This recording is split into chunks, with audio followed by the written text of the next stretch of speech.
యూకేలోని నార్ఫాల్క్ లో ఒక వ్యక్తి లాటరీ గెలుచుకున్నాడు. ఇతను లాటరీ గెలుచుకోవడంతో వరల్డే షాక్ అయింది. మీరు అనుకోవచ్చు వరల్డ్ ఎందుకు షాక్ అయింది అనేసి. అది చెప్పేదానికన్నా ముందు ఒకటి చెప్పాలి. మన ఛానల్ కి ప్రెసెంట్ 554 సబ్స్క్రైబర్స్ ఉన్నారు. 1K హిట్ చేయాలంటే ఇంకా 446 సబ్స్క్రైబర్స్ కావాలి. సో కొంచెం చూసి వెళ్ళిపోకుండా ఛానల్ సబ్స్క్రైబ్ చేసుకోండి. అండ్ ఇంకా ఫ్యాట్ లోకి వెళ్ళిపోదాం. ఇతని పేరే మైకేల్. ఇతను ఒక గార్బేజ్ కలెక్టర్, అంటే చెత్తలు ఏరుకునేవాడు.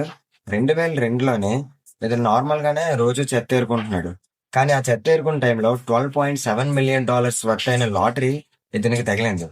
ఓవర్ నైట్ లోనే అతను ఒక రిచెస్ట్ మ్యాన్ అయిపోయాడు.